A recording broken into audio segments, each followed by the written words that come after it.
Hello, hello, hello, and welcome to Guitar Chat. One more week, one more Thursday. Here we are again. This is Guitar Chat number 21, 21st. And well, we're very, very lucky, very happy to be here as always, of course.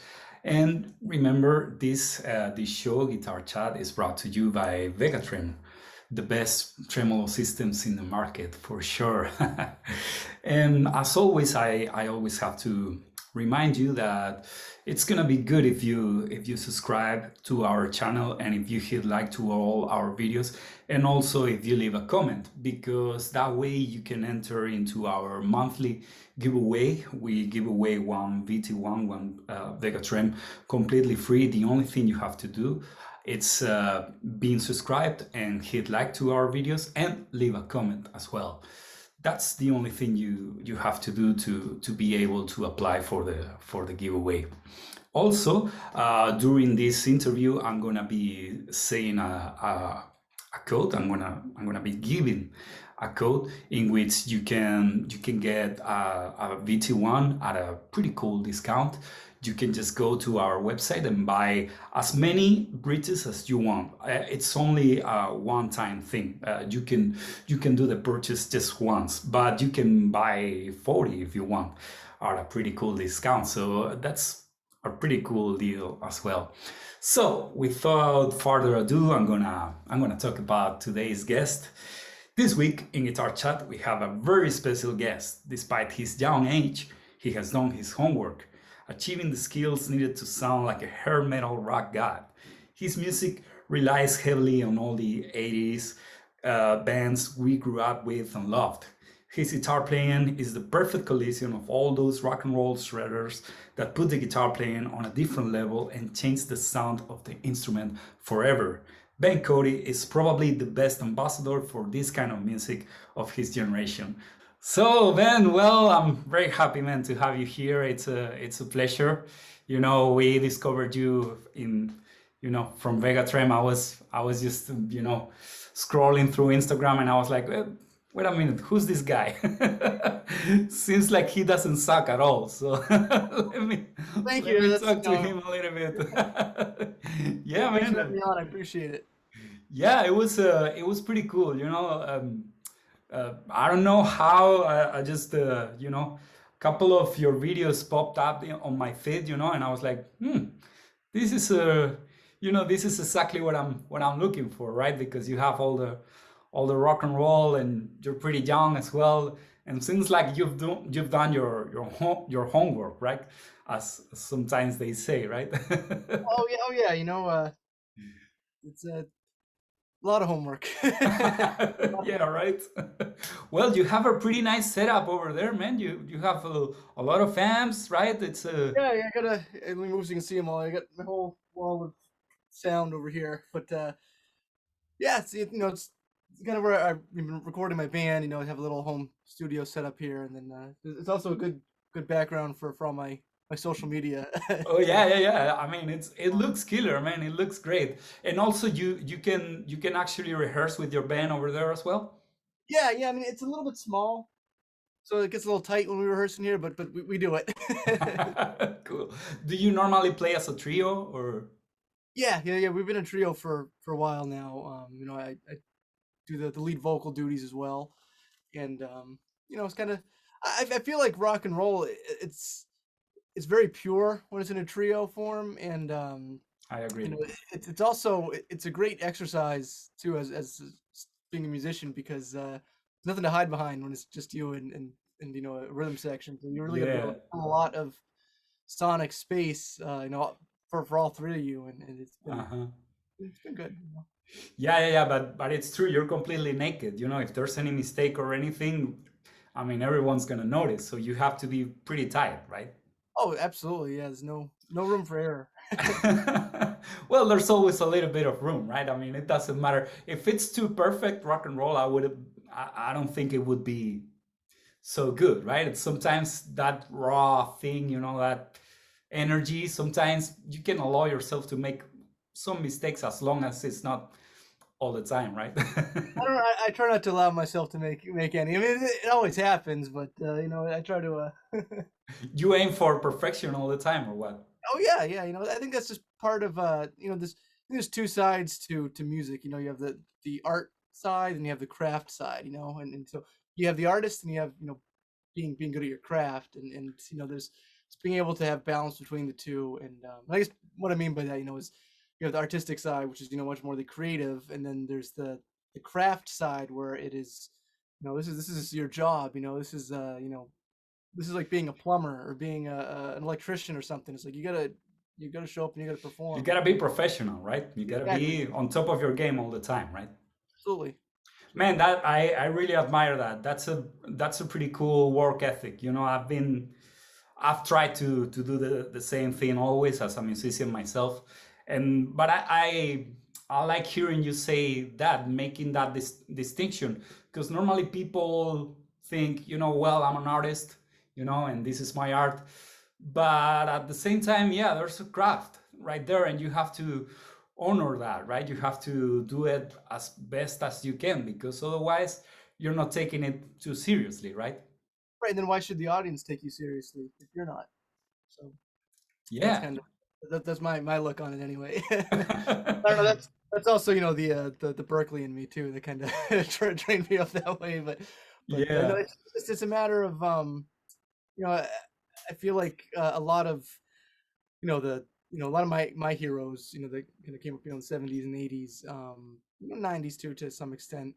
You know, I feel like it was definitely a different world back then. I mean, obviously I wasn't alive, you know, no, to experience it, but it just seems like now, just with how the world is, you know, with you know the record companies kind of don't have any more power anymore. It's everything's kind of all on the artist now, which is good and bad, you know, because you have the internet, you have social media. Yeah. But I You're on think your because of own. that, That's a bad thing, right? yeah, so because of that, it's you know, it's not necessarily you know in your best interest to do a lot of the things that I think was you know often expected. I think you know for a lot of bands back in the 70s and 80s. I think it's much more you know you have to do everything now. It's not just showing up and playing music or writing songs. You know, it's like you got to be your own manager. You got to be your own, you know, marketing team. You got to be, you know, Yeah. you got to do everything. So there really isn't too much time to party or any of that stuff. You know, it's all about the music. You know. Yeah, yeah, yeah. I totally agree. It seems like, you know, back in the day, artists or musicians or rockers, they were allowed to be a little more crazy, and now you have to be kind of a nerd, right? It's like Yeah, you gotta be all the time working, always on top of your game, you know, having an agenda and things like that, because otherwise, there's no way you can pull it off.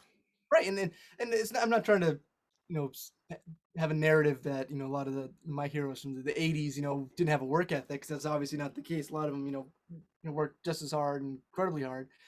But it's just a different world now. So I feel like you know it's. I mean, I'm sure that there's still a lot of time to have fun with it too. But it's just I mean, we're it's just all different. we're all here because of the fun. Otherwise, we wouldn't be. We probably have chosen a more stable career or something easier, right? Yeah, I mean that's something that you know I've said a lot is you know it's just such a hard industry to begin with, and then especially with you know the pandemic and everything on top of it lately, it's just makes it even harder. So if you don't have an answer for yourself, you know when you ask yourself why am I doing this, because as an artist you're going to be asking yourself why am I doing this many times in your Many career. If times. That's right. you don't have a good answer for yourself, then that's a problem. So you know you have to have the passion, you have to have thick skin, and you have to have just the drive to keep the longevity Oh going. yeah. Oh yeah. Well, tell me a little bit. I'm curious as to how did you started playing guitar? How was your, you know, your first steps? Did you grow up in a musical family? How was that? Tell me a little bit about it.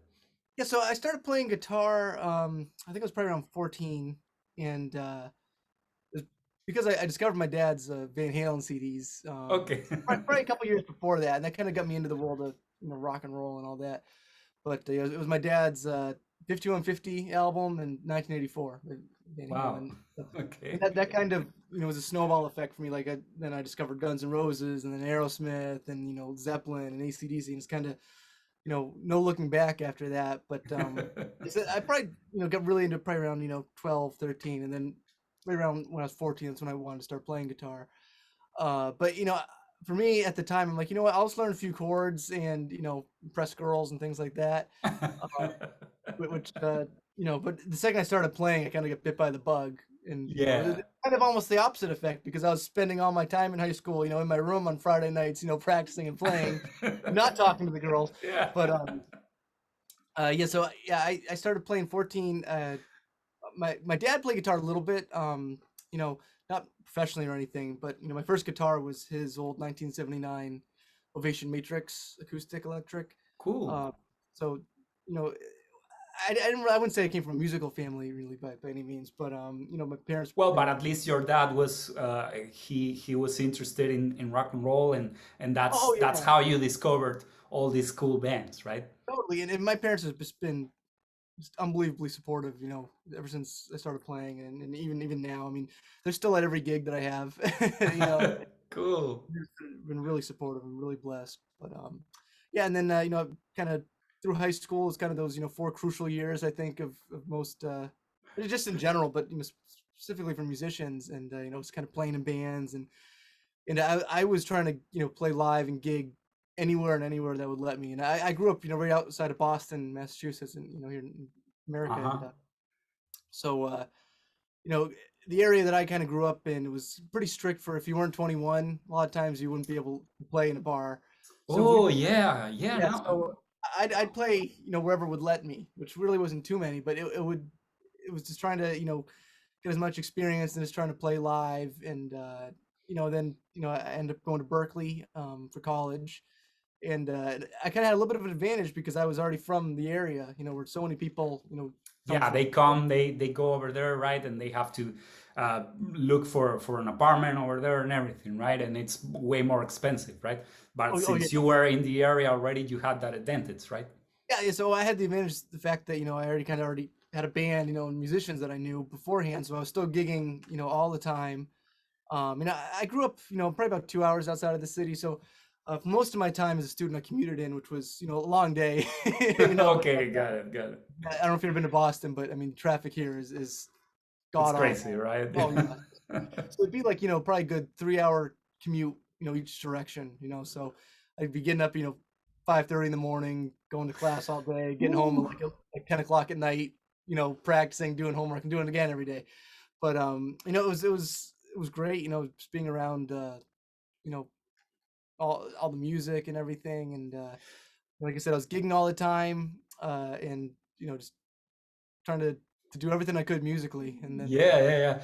yeah. Can you tell me a little bit about Berkeley? Because I've been always curious. Every time I think about that school, I always think about a jazz guy, pretty serious, with the guitar very high, and then I look at you and I'm like, what's going on here? Oh yeah, Can I stuck out like a sore thumb most of my time there. right? Well, I mean, it is a jazz school. I mean, it's kind of been in its DNA since it started. It's always been that. But the one thing I make sure to say is that the curriculum, the school itself, does not discriminate against anyone that's not jazz by any Okay. means. And I never once with any of my teachers ever got any feeling of like I should be playing jazz. I mean, all my teachers were incredibly supportive. A lot of my teachers, were rock players. Yeah. I mean, I work there now at Berkeley, and obviously, and I'm a rock guy. So, um, it's changed a bit from maybe even 15, 10 years ago, where it's always been kind of right at the forefront of contemporary music, and everything that's going on in the world of music. So they really prepare you and train you up for any scenario. But it's still very is heavily rooted in jazz, and like I said, well, I never had any kind of negative vibes or anything from any of the teachers or anything ever.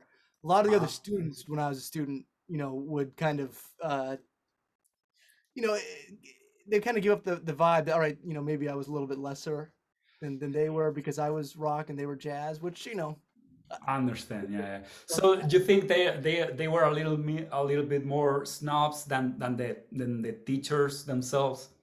Well, the teachers aren't snobs at all, and I wouldn't even use the term snob there at all. I mean, I know it is kind of a little bit of reputation. I think the whole Berkeley snob thing. I mean, Oh, it's got it. great, Yeah, yeah. but I wouldn't use that term at all. The teachers, they're there because they love music and they love teaching, and they're open to everything. And but the other students, and obviously it wasn't all of them, but you have, and it's anywhere you go. It doesn't have to be necessarily at Yeah, Berkeley, true, at true. school. Yeah, yeah. I just think that maybe that there is, just something in the genres themselves that rock and roll. We have long hair. I'm wearing a leather jacket. I got ripped jeans, and it's like it is kind of, from It's just part of the image, right? The whole part of thing, even right? just the image itself. Can kind of put off a little bit of a vibe, which I think that's kind of what uh, probably attracted us rockers to the genre to begin with, is the fact that you have a little bit of that rebellious thing. So Yeah. it's like, that going into it, then it's just part of it. Got it, got it. Well, I've been reading that you were awarded the 2017 Berklee College of Music Achievement Award and the 2018 Professional Music Achievement Award.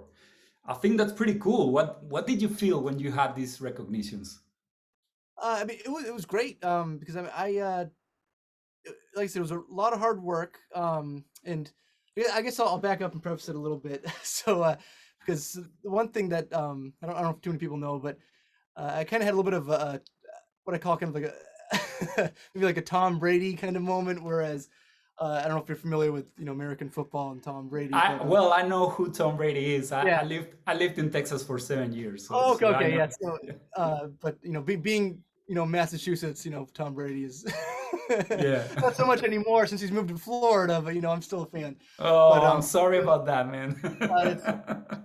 it is what it is. But because when he got drafted in the NFL, I mean, he was Okay. picked in the sixth round, 199th overall. No one wanted him, and he really had to work his way up to where he was, and but no one wanted him at the beginning. So for me, when I was trying to get into Berkeley out of high school, I applied to get into early acceptance, and I didn't get in. So they basically said, if someone who I don't remember the exact specifications, but it was something along the lines that, all right, if someone who's already accepted decides not to come to Berkeley, you can have their spot. But other than that, you're not Uh-huh. in. So it was kind Oh, of like, all right, the gauntlet's been thrown. I got to really, put my head down and work hard at this, because, being a rock musician, I never learned how to read music before coming into Berkeley. So a lot of it was just playing in band. I mean, I took lessons, and a lot of it was my own fault. I didn't really sit down and learn, practice like I should have. It was all from, playing by ear, and playing with bands. And obviously, I mean, I had a great teacher, taught me as well. But I think that was kind of the thing that held me back a bit trying to get in initially. So I mean, I was working kind of like twice as hard, I think, as a lot of other students, just trying to catch up. But my mindset at that time was, all right, now I've got in now.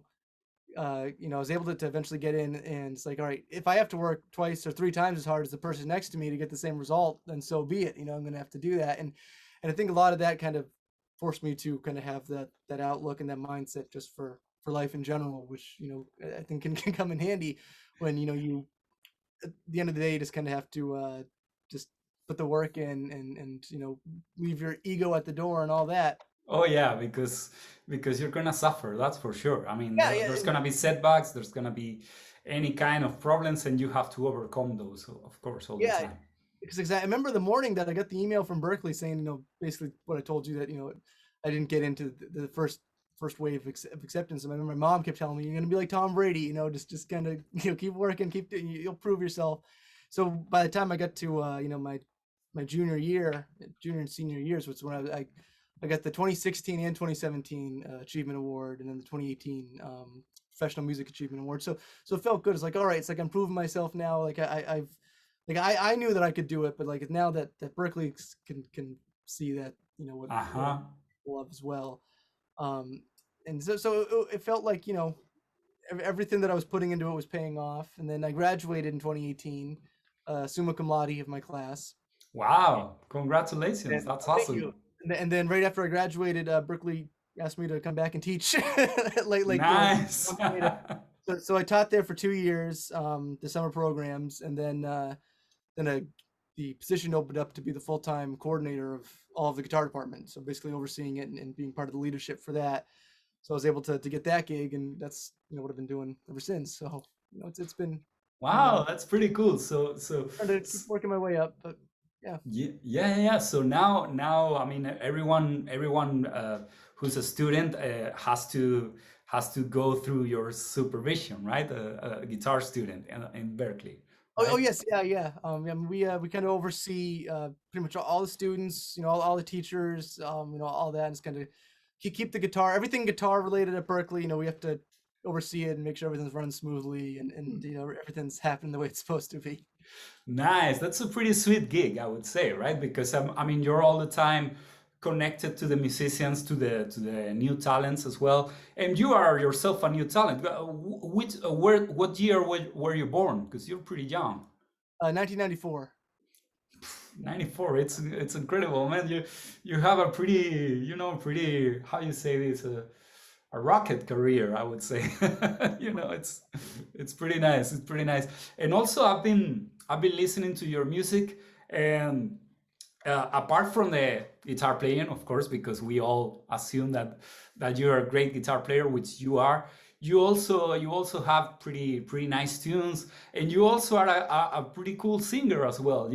How's the music scene around your area, Massachusetts? Do you get a lot of gigs? Do you play live a lot? I mean, despite the COVID situation, of course, right Yeah, now. we did. Yeah, we did before the pandemic hit. I was playing all the time. A lot of it though, was especially when I was a student. I'm sure you can you've experienced this too, where at the beginning you kind of play anywhere and Oh yeah, anywhere and of everywhere. course. It'll let you. So it's like even if you play 4 hours at a dive bar until like 2 o'clock in the morning, go home with maybe $70 in your pocket, and Oh yeah.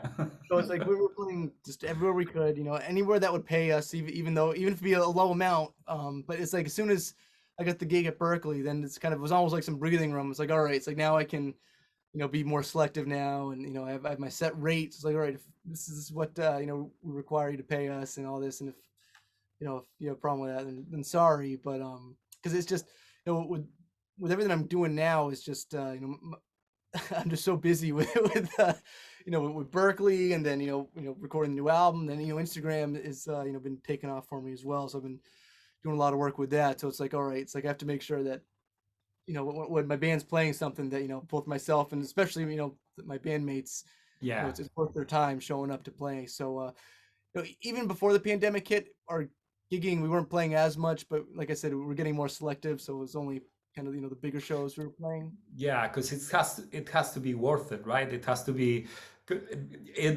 You reach a point in which if you don't take yourself seriously, right? As you said before, your craft and everything, someone who's taking their craft so seriously cannot allow themselves to go to play for just peanuts, right? 4 hour dive bar and then coming back home, having to put gas on your car and everything. I mean, it just makes no sense, right?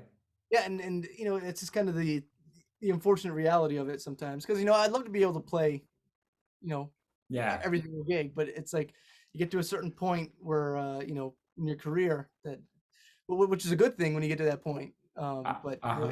it's just part of the reality of it that you have to start saying no. That's very important for anybody's career, being able working on that skill and just being able to say no to certain things, because sometimes, at least in my experience, it's been that sometimes I've wound up in a place thinking, what the hell am I doing here? I mean, I just can't, it's not good for me, right? And so it's very important to say no sometimes, right? Absolutely, absolutely. Yeah, man, that's great. Well, let's talk about the way we met you here at Vegatrem. social media, because I know you take very good care of your Instagram and everything. Do you spend a lot of time working on that? Do you, I mean, do you take it very seriously as well? Uh, in a way, I do.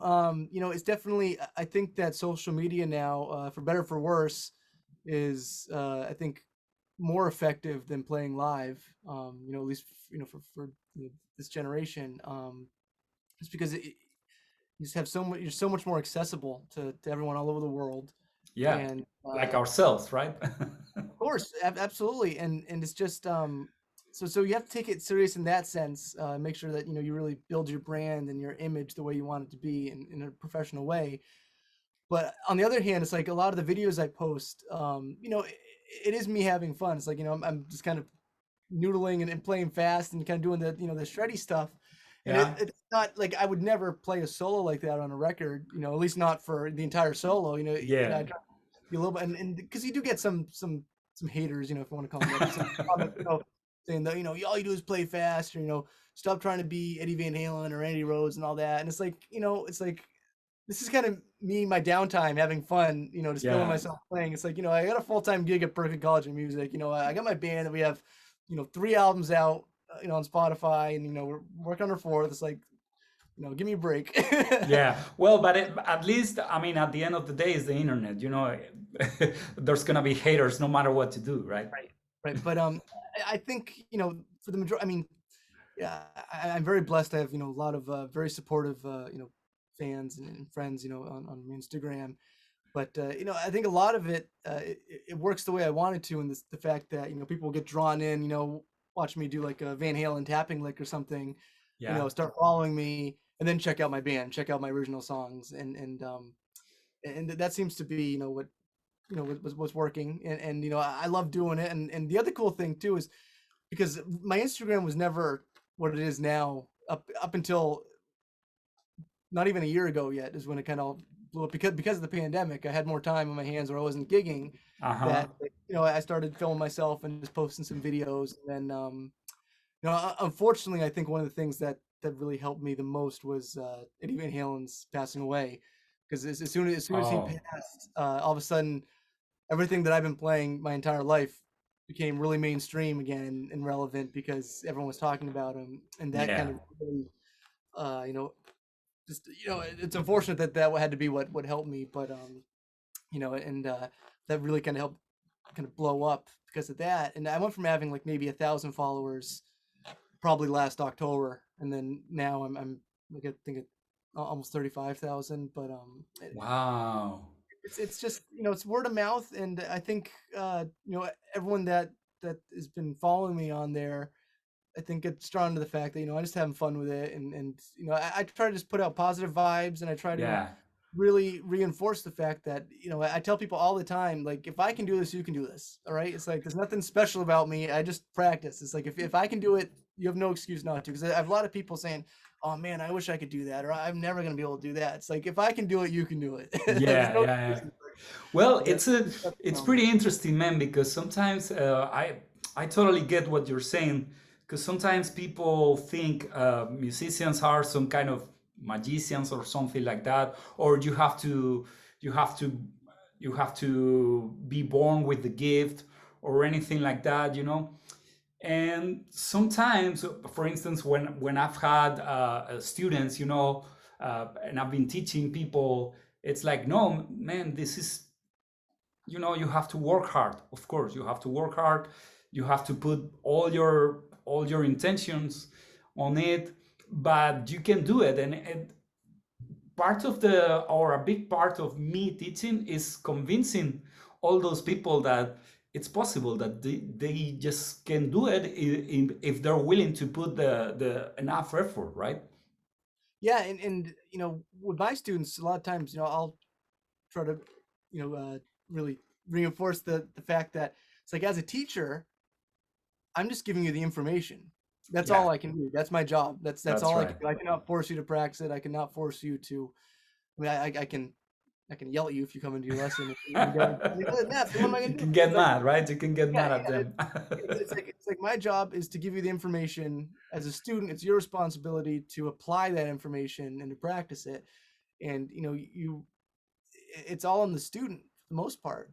Yeah. And like, yeah, as a teacher, you have to be able to find ways to continue to inspire your students and continue to try to explain things that they don't understand, or try to have them look at things a certain way that they might not be able to on their own. Which but it's like, I think being a teacher is almost more like a coach, Yeah, yeah, I agree. Yes, yes. The most important thing is to motivate the student, right? Absolutely. But it's at the end of the day, it's on the student. You got to be able to put the time in. But I tell my students, it's okay to practice things that you like, balance it out. If you have to, everyone's gotta go over the major scale. Let's do that. And sitting around in a room doing that all day is boring. But do that for 15 minutes, then learn a Dawkins tune. Yeah. Yeah. And kind of actually, my first teacher ever, Brandon Durham, who was amazing. I have to give him a shout out. Okay. The way he would always phrase it, which I do use this analogy a lot with my students now too, is you got to eat your vegetables before you can eat your dessert. So it's like Nice. work on scales, work on some arpeggios, work on some jazz chords, and then you can learn the CC DeVille solo. That's so cool, man. That's awesome. There's another thing that I love about your Instagram feed as well, which is the tricks section. Oh, yeah. That's pretty cool, man, because you're like here's the I don't know, a horse sound. Here's the elephant sound, right? Here's the clock tower sound. That's pretty cool, man. How did you come up with something like that? I think it started with one of my live streams, because I try to live stream, at least once a week if I can on Instagram. Okay. It's been maybe every other week, but Mhm. and I think one of them I started with, I did the Eddie Van Halen elephant sound. Okay. And then I had a lot of people ask me, can you just do a quick demo of how you How you do tutorial that? how you do it? So I did that, and it got like 300,000 views. Like, it went nuts. I'm like, all right. I'm like, the kind of little light bulb went off my head. I'm like, all right, let's see. Because I mean, you have to be aware of your target audience, and it's like a lot of my followers, the majority of them are probably guitar players. So it's like, all right, like let's have some fun. Let's teach people. And at the end of the day, if I can get my followers to want to sit down and practice their guitar, it's like the teacher side of me feels like I did my job. So it's like, all right, it's like, well, here's how you do that Eddie Van Halen horse sound, or here's how you do the clock tower sound, or here's how you do tap harmonics. Actually, that's not true. I didn't post that one yet. That's coming up. Okay, that was okay. Yeah, but and actually, the clock tower sound was funny, because I was in my office at Berkeley. This was maybe like a month ago, if that. And one of the Berkeley faculty came in and was talking to me, because I have a poster of Van Halen in my office. And he asked me, he's like, "Have you ever heard Eddie Van Halen do the elephant sound?" I'm like, "Yeah." I'm like, that's. And I started talking, like, "Well, yeah, I did that on my Instagram." And he didn't know how to do it. So I'm like, "Oh," so I'm showing him. So I'm here, showing other, I'm showing the Berkeley teacher how to do the elephant sound. And then there was another teacher that came over and was like, "Do you know how to do the clock tower sound?" I'm like, "No, I've never heard of that." So then he showed me that. I'm like, "I'm going to use that on my Instagram. I hope you don't mind." That's how I did that one. But it's just, he was cool with it, right? He was. oh yeah. Total. Well, I tagged him in it too to make sure to give him credit. But yeah, he's a really, really good guy. But nice. It's just, I think it's just kind of fun. It's disguising practicing music. It's disguising, just the educational side of music. It's disguising it in a fun way, right? It's like let's see this trick, let's see this cool thing that probably you don't know how it's done, and I'm gonna show it to you. I think that's pretty cool, man. That's pretty nice. Like I said, if I can get some of my followers to sit down with their guitar and try to do the trick, when they're practicing, it's like, all right, that's a win. And then maybe if they don't put the guitar down for the next hour and keep playing, it's like, that's another win. So yeah, I'm just trying to save the genre as much as I can. Cool. Well, another cool thing that I love about your Instagram is the bloopers. When you make a mistake, or maybe you break a string or something, you actually post it as well. And I think that has a lot of value, because nowadays everybody's just showing their best their best face all the time, right? It's like everything's perfect, and probably people don't realize how many takes that thing took, right? To, like, for instance, when you see, of course, there's, I mean, in these times we're seeing on Instagram the best guitar playing ever, I would say, you know, but the Oh, best yeah. probably in terms of technique, sound, everything. And which is even more scary is that they're younger and younger, right, as time goes Oh, yeah. by. But the thing is, it's pretty cool when someone like you know, actually shows, you know, the mistakes and when something doesn't go as should be, right? And that's pretty cool because normally people don't show that thing, you know, and I think that's very nice as well.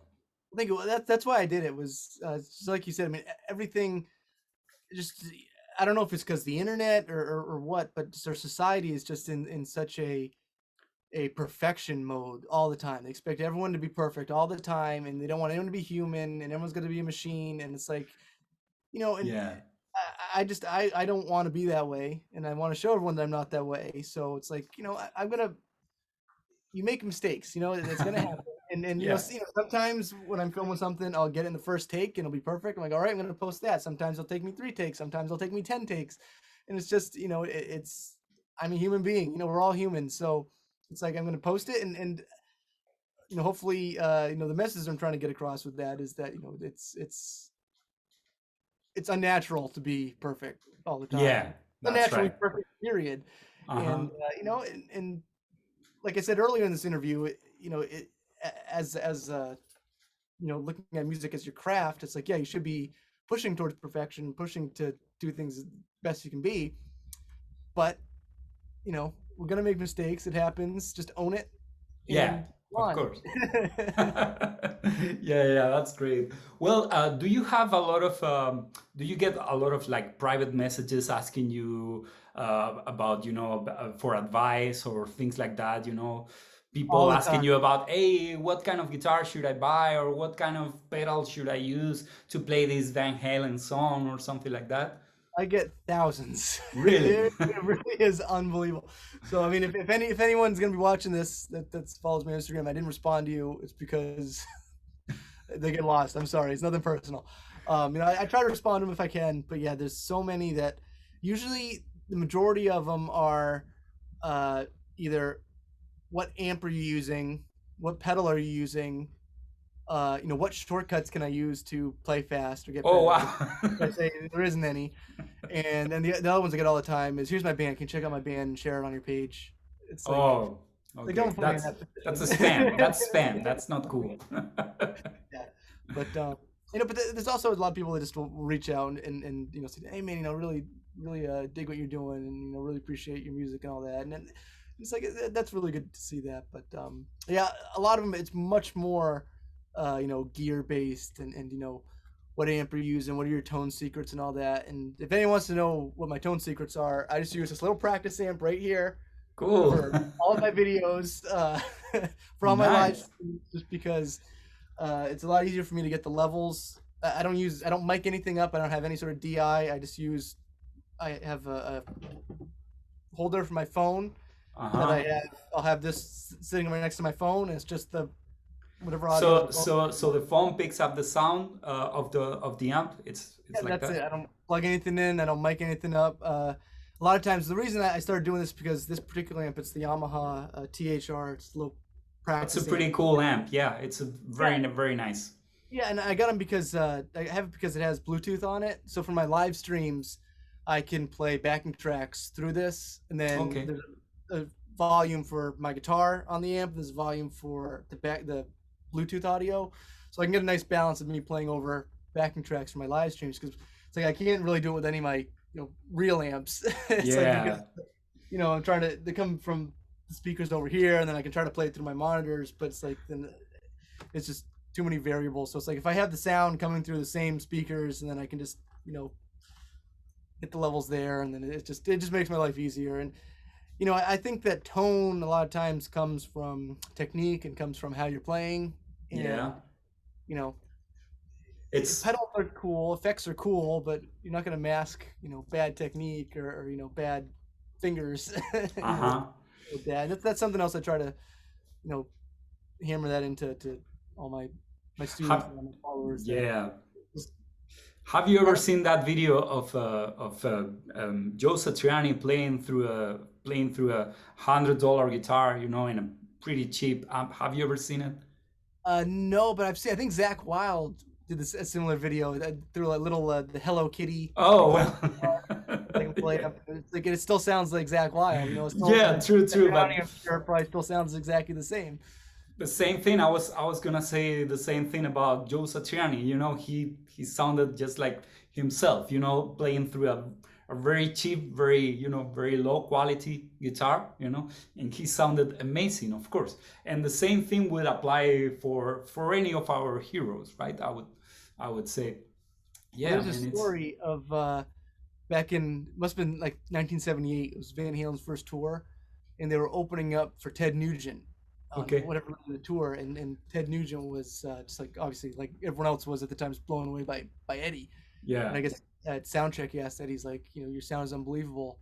Can I play through your rig? And Eddie's like, yeah, of course. And he handed him Frankenstein, and he was plugged into to Eddie's the home grill, Marshalls or all or that, and Ted Nugent played a couple notes. And he goes, it still sounds like me. And walked away. And it's like that's just how it is. And I feel like and I'm guilty of it too. Everyone's is like kind of lusts after certain gear, lust after a certain amp or certain pedal or guitar or whatever. uh-huh, At the end of the day, I mean, yeah, it'll help, but you're still going to sound like you. So you have to make sure that you like how you sound uh-huh, without any of that stuff. And then, other stuff, pedals, whatever, that's just yeah. icing on the cake. Cool, man. Well, now that we're talking about gear, I want to ask you about the Vegatrem reach and everything. Yeah, We have it there. I'm ready. Yeah, but I wanted to be more specific because I know you're a Floyd Rose guy. You have a lot of guitars with Floyd Rose, so you're Yeah. pretty familiar with that system. So, what did you feel first time you tried the Vegatrem? I feel like, in my opinion, it's almost kind of like a hybrid between a Floyd Rose and it's the standard Strat tremolo. I think for me, it's like Yeah, if you have a guitar that is a standard Strat, and it's like, and you don't want to cut into it and set up a Floyd Rose, like this yeah, could be a good option for people like that, because I mean you can't quite do everything you can do on a Floyd Rose because it doesn't have the locking yeah. the Hmm. locking nut. I mean, I do have locking tuners on this one. Okay. Um, but the thing that I love is just how fluid it feels. Like, because I remember when I got the Vegatrem in the mail, I brought this guitar to my guitar tech because I mean Okay. I don't do any of the setup. I can't do any of that stuff. So I'll give him a shout out, Jay Tulio. He's my guy. He's the only one allowed to touch any of my gear. Um, and I remember he called me up when it was ready. He's like, yeah, he's like, this thing is like, it's really sensitive, but in a really good way. He's like, you're gonna love it. I'm like, okay. So and he's like, to be honest, like I can't stop playing this when I got there because he was playing it, and Uh-huh. so I sat down but when he said it's really sensitive, I'm like, all right, we'll see. But then I sat down and started playing it, and the way he worded it was perfect. It's very sensitive, but in an amazing way, because Yeah. you really do a lot of. You can also like kind of like the Jeff Beck kind of stuff, Oh it's yeah. Yes, yes, the touching it. flutters and everything, right? Yeah, and not that I'm not really too big into his style of music, but it just feels really, really natural. I mean, in a way, where like when I have a standard Strat tremolo, it's Uh-huh. almost like I'm fighting with the thing a little bit, when you're using it, and Yeah. this is just, it's really really fluid, and it's really kind of works with you, not against you. Yeah. That's the most important thing, right? On a piece of Well, gear yeah, that yeah, works with you, not against you. yeah. And, I have a lot of people that ask me, well, how's it compared to a Floyd Rose? It's like, well, I really wouldn't compare it to a Floyd Rose. Yeah, because there are different animals, of course. Yeah, Because they have different purposes as well. This is like you said, if you have your Strat, you don't want to modify it or anything like that. This is the perfect fit for you, because of course if you want to put a Floyd Rose on your guitar, you're gonna have to do a big thing, you know, a big routine and everything. And if you're not willing to do that, it's not a good idea, of course. Right, right. But yeah, no, I've really been really digging it. Actually, you can, I don't know, we can't tell from where I am now, but the strings are pretty disgusting on this because I've been playing it so much. Okay. But yeah,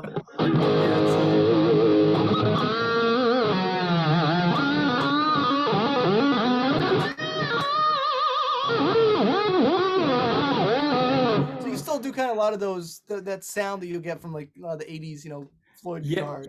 true. Yeah.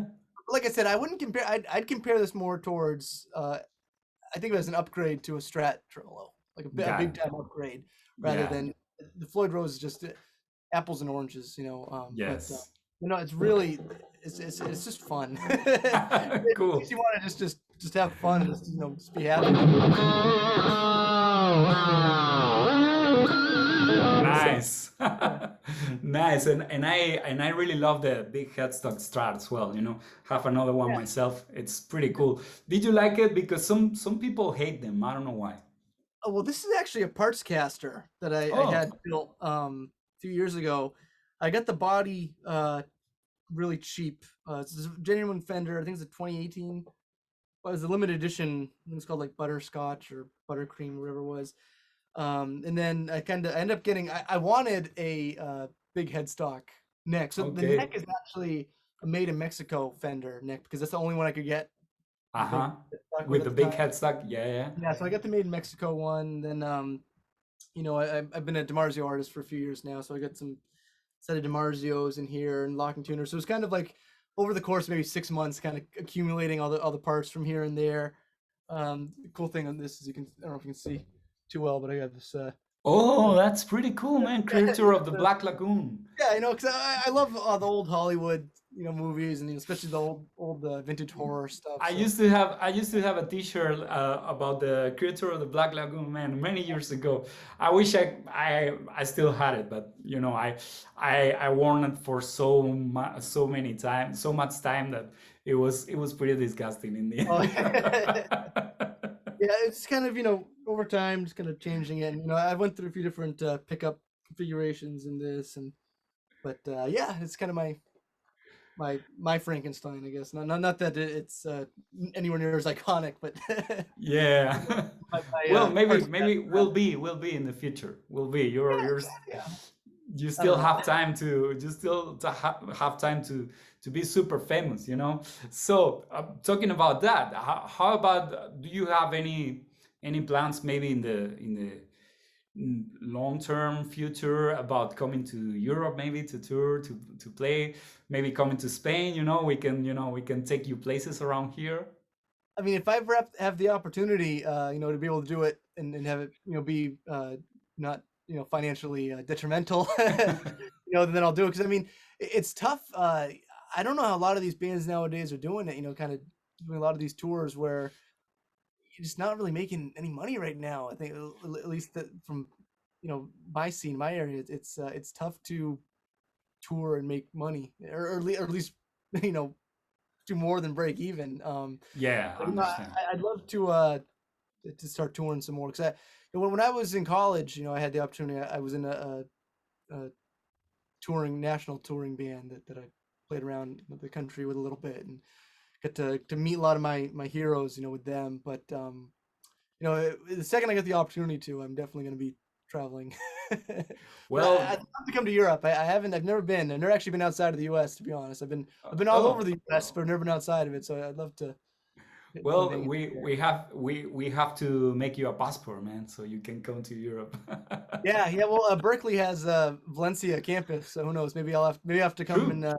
you know, Yeah, maybe do some stuff over there. you can come over there. Yeah, and enjoy a little bit of Spain, you know, a little bit of we have good food here, that's for sure. Well, I'm sure you do. And I Yes, love yes. food. Yes. It's pretty cool. Okay, it's time to say the code, the discount code for today.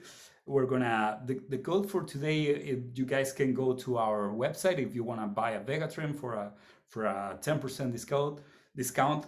So the code today is Cody 30, COTE 30, all lower caps, COTE 30. Did I say Cody right?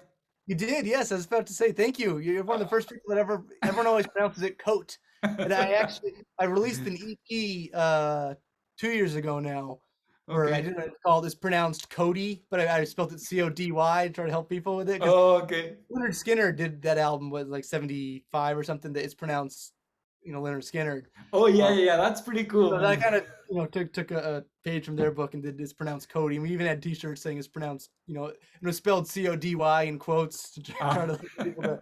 Because everyone always says coat. It's like, no, it's Cody. Cody, yeah, yeah, yeah. Well, man, So it's thank a. you. I appreciate that. Oh, no problem, no problem. Probably it was just luck. I don't know, but, because for me, as I told you before, I was living in the States for a while, and for me the most difficult thing was to learn the pronunciation of the names of my friends. Because it was like, I mean, actually to me it doesn't make a lot of sense. Because there's not a clear rule. Like with these letters you have to pronounce it like this.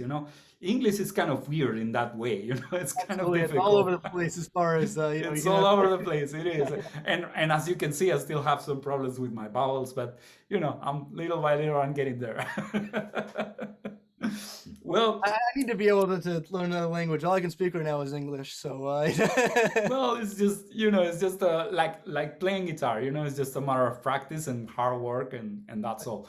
And sometimes you get a little discouraged, to be honest, but with enough time you get there. It's like what happened to me as well. Because when I first got there, it was pretty hard. It was pretty difficult for me. The first months in Texas was very, very difficult. but you learn and it's cool. language, right? So, Excuse me. music is the universal language, between all of us musicians. So, That's right. Yeah, yeah, yeah. That's right. It was pretty cool because I made friends very, very, very fast because of the music. Because I was a musician, and there was a lot of musicians around me, and I got a lot of pretty cool friends, that helped me along the way. So I'm very grateful. So I'm gonna say hello from here to them. Well, I'm gonna ask you the last question absolutely. because I know you are a big Van Halen fan, of course, but I'm gonna ask you, besides him, which ones would be your like your heroes? Like, tell me at least four of them that are your main influence on your guitar playing, besides Van Halen, of course. Yeah, it's Eddie Van Halen, obviously number one. Okay, Slash, number one. yeah, Oh, Slash, Slash, been cool. a Yeah, huge influence on me as well. Um, After Slash, probably Joe Perry, is a big nice. influence, and Okay. then there's so many. I mean, the second this interview is over, I'm gonna be like, oh, why didn't I say this person instead? And then Eric Clapton, was a big influence as well. Which I got into Clapton because Eddie was so into Eric Clapton. That was kind of Okay. his influence. So I Wow. kind of got into Clapton when I was young because Eddie was always talking about Clapton. So it was like, Angus Young's another one. I mean, look, I'm already going beyond four, but I mean, I guess, Doesn't yeah. matter. You can keep going. Don't worry. There's no limit for this. Phil X is a big Felix, influence. man, Yeah. he's phenomenal. You know what? He tried the Vegatrem at NAM last year. Well, in 2019. No, it was I no, think no, no. I It saw was. that video on Saw YouTube. it? Okay, okay. No, no, no. But I'm mistaken. It was 2020, just before the whole pandemic Oh, burst. okay, yeah. Yeah, yeah, yeah.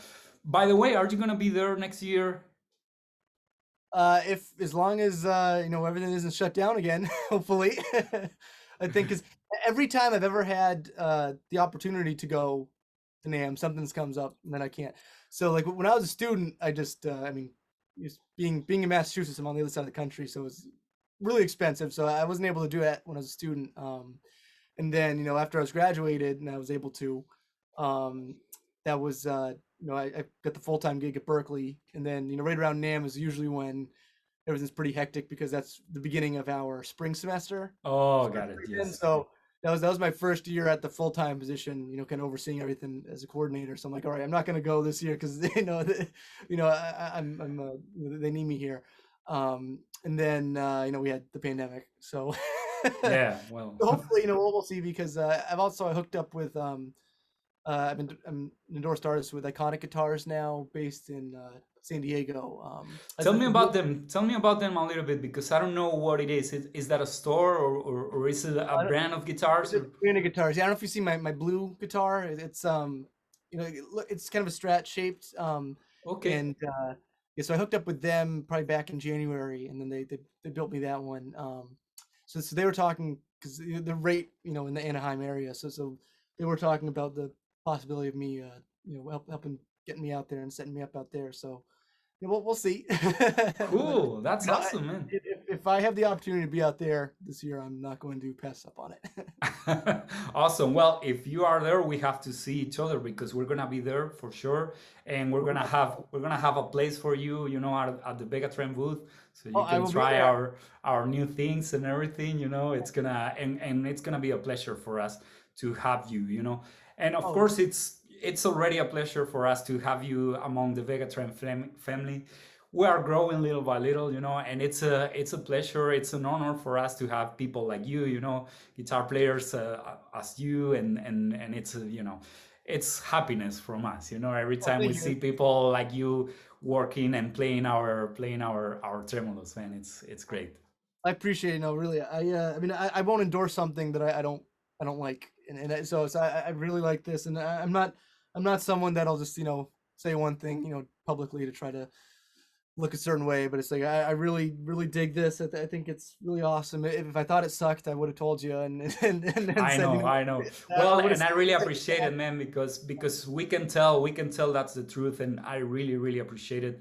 You know, and this is exactly what we are looking for. You know, we are not looking for people who just, you know, wanna say nice things about us and then not really think about them. You know what I mean? So we really appreciate that, man. Well, I appreciate everything you've done, and it's an honor to be part of the Vegatrem family. Yeah, no problem at all. Well, thank you very much, Ben Cote.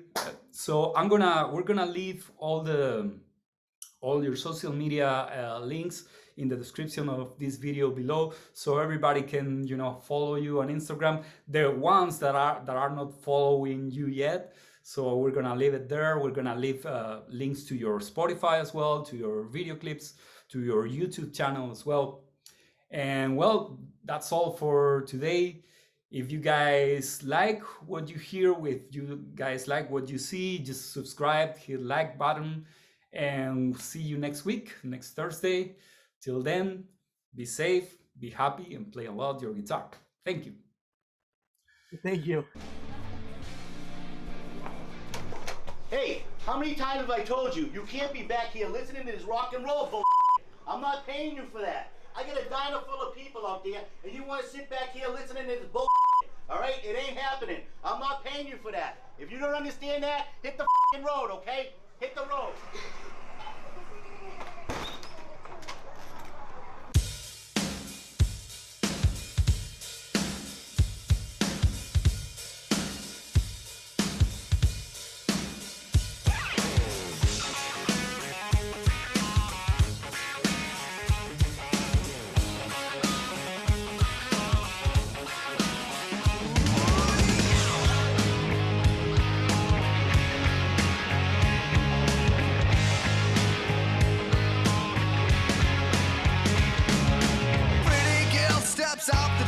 She's a country girl with a city of dream. Like everyone else, she wants fortune and fame, so she came to the city where the devils play. A